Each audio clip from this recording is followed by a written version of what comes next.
Mesdames et messieurs, bienvenue dans l'invité du jour. En conciliant exploitation pétrolière et stabilité politique, le Tchad semble encore échapper à la malédiction du pétrole, source de conflits violents.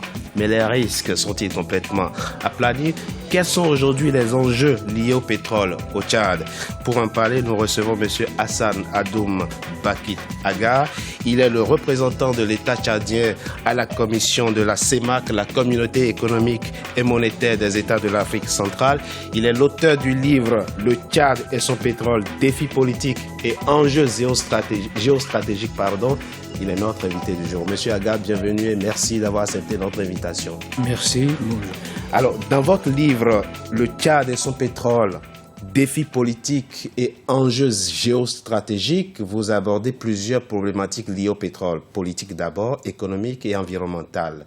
D'abord, depuis que votre pays, le Tchad, appartient au cercle fermé des pays producteurs du pétrole, qu'est-ce qui a fondamentalement changé? Beaucoup a changé au Tchad. Beaucoup a changé au Tchad. D'abord, je voudrais remercier notre chaîne panafricaine pour m'avoir donné cette occasion pour présenter un peu ce livre. Au Tchad, depuis l'exploitation du pétrole, beaucoup a changé. Vous avez la configuration même du pays a complètement changé. Toutes les villes ont également changé.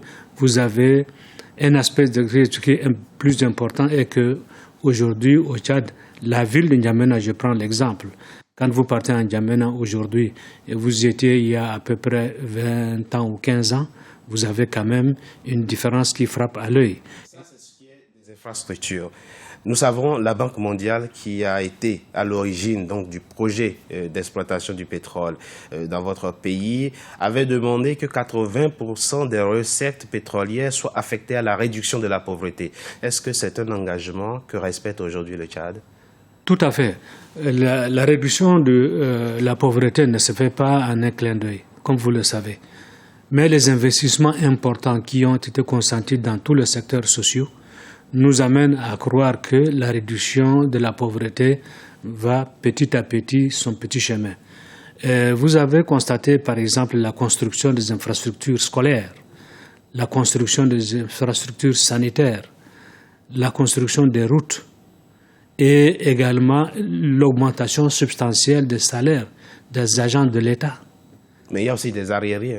Le Tchad a aussi régulièrement des problèmes d'arriérés. Non, ça s'est créé depuis juste donc cette... assez récent, vous pensez? Ah oui, absolument. C'est assez récent. Absolument. Les Tchadiens recevaient leur salaire au 25 du mois. Et il y a eu tout de même une brouille entre le Tchad et son partenaire, la Banque mondiale, qui a dû quitter votre pays en 2008. Qu'est-ce qui était à l'origine de cette brouille?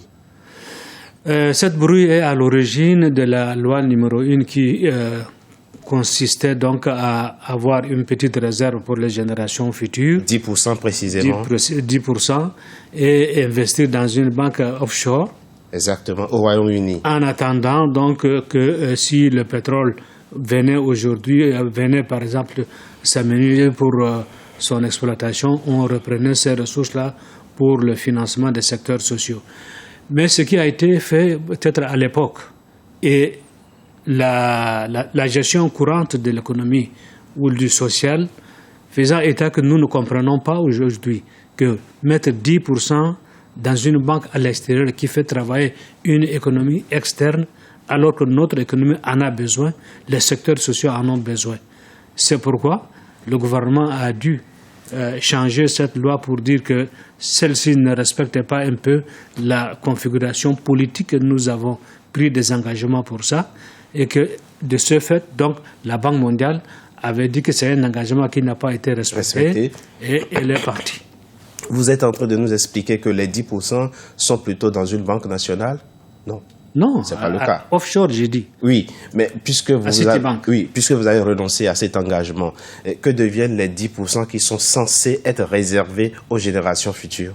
Non, les 10% ont été utilisés aussi pour l'investissement local. Donc, à ce jour, il n'y a pas il n'y a aucune partie des réserves, des recettes pétrolières qui soit réservée aux générations futures comme initialement pensé. À ce que je sache, les investissements actuels qui ont fait à des milliards et des milliards bénéficieront également aux générations futures et actuelles. Donc, quand on dit une génération future, c'est celle qui viendra dans 50 ans, peut-être.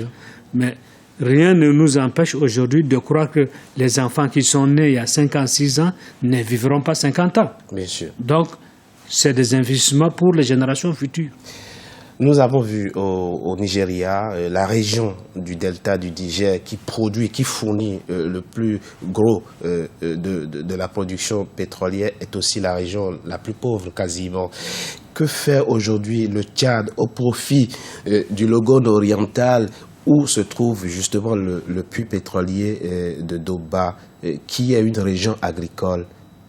Non, M. Dogba, comparaison n'est pas raison. Oui. Je ne veux pas comparer le Nigeria au Tchad. Oui. Pour la région du Doba, Oui. 5% des revenus pétroliers au total produits par la région sont consacrés uniquement au développement de la région. Au développement local. Uniquement. Et ce développement local concerne le social, concerne les infrastructures, concerne également tout ce qui est nécessaire donc, à l'environnement de la région.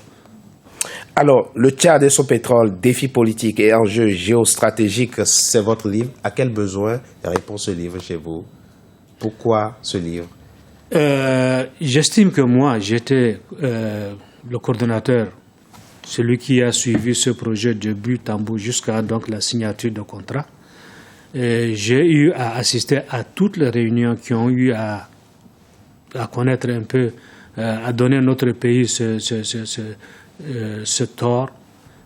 Je me dois le devoir de laisser quand même pour les générations à venir ce que j'ai fait pour mon pays, ce que j'ai fait pour les générations futures aussi en matière de négociation, en matière également de ma participation donc à cet édifice qui est le Tchad d'aujourd'hui.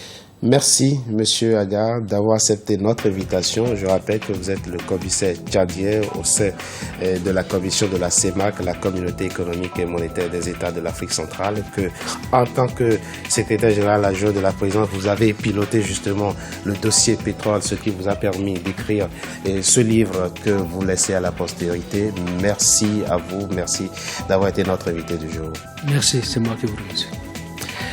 Mesdames et messieurs, c'était l'invité du jour. Merci d'avoir été à notre compagnie. Restez sur Africa 24 pour la suite de nos programmes.